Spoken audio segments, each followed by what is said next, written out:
Do you ever find yourself asking, who am I really? Who is the real, the authentic me? And having asked that, how do you go about answering? Do you search for the answer? Or do you do something much simpler? We're going existential today.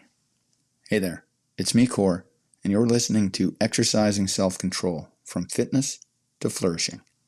Many people believe living with authenticity means aligning with their, in quotes, true self. It's as if somewhere deep inside lies a predetermined identity waiting to be discovered. But what if you don't accept this premise? It seems to me the people who suggest there is such a self have a belief that we've been created for a purpose.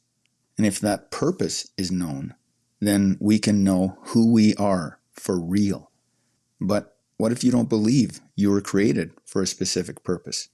What if you don't believe there's a power, a God, a spirit, an intelligence, or whatever you want to call it, that created you? What then? What could be your purpose in this circumstance? If you reject any predetermined self, what follows? You will come to your own conclusion about that. And I'm not going to argue one way or the other. It's much too personal and too deep a question. But I will share my answer and the thinking behind it briefly. I don't believe I was born with any purpose already set for me by anything or anyone. I was born, no arguing that, here I am. But born for a specific purpose? I don't accept that as a premise. Now, I'm free to choose my own purpose. It's up to me. I don't have to discover it. I simply choose. And if I change my mind, I choose a new purpose. For me, the authentic self, if there is such a thing, is the choosing itself.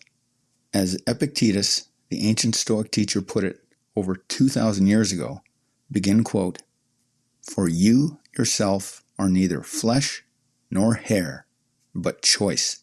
End quote. This self, as he's describing it in some translations, has also been called volition or will. I like that. It makes the most sense to me. It requires no faith. All it requires is for me to make a choice and follow through. This aligns with Dr. Steve Peters' insight in the chimp paradox.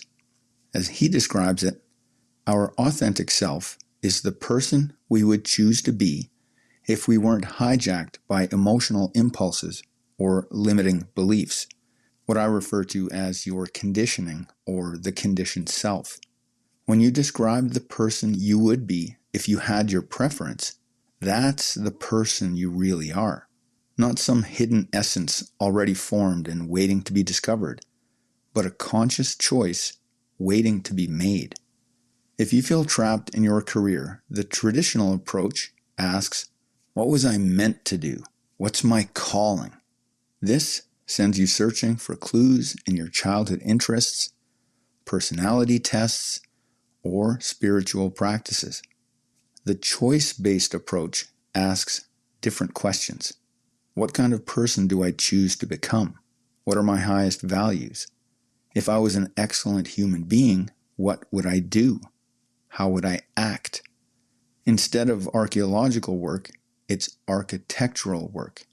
You're designing rather than discovering. You might choose to become someone who helps small businesses navigate legal challenges, not because you discovered this was your, in quotes, destiny, but because you actively chose it based on your values of fairness, entrepreneurship, and the impact you want to make on the world. Or what if you're facing a difficult relationship decision? Rather than asking, are we meant to be together? You ask, what kind of partner do I choose to be? What kind of relationship do I want to create? This shifts you from passive recipient of fate to active creator of your experience. The beauty of this approach is its practicality. When facing any identity crisis or major decision, You don't need to wait for divine revelation or perfect self-knowledge. You only need to choose, then act consistent with that choice. And remember, it's your action that is the embodiment of your choice. No action, no choice. Therefore, we can best define choice as the action we take in the moment. As Witold Gombrowicz, the Polish writer, put it, begin quote, "Do you want to know who you are? Don't ask, act. Action will delineate and define you." End quote. Following through means making daily decisions consistent with your chosen identity. If you choose to be a person of integrity, you honor your word as a matter of principle. If you choose to be creative, you create something, however small, regularly. The self becomes real through repetition of chosen behaviors. Whatever it is you choose to do is who you are, because it's what you choose to do, because it's who you are, and so on. It becomes a virtuous cycle, ever spiraling upward to even more excellent behavior.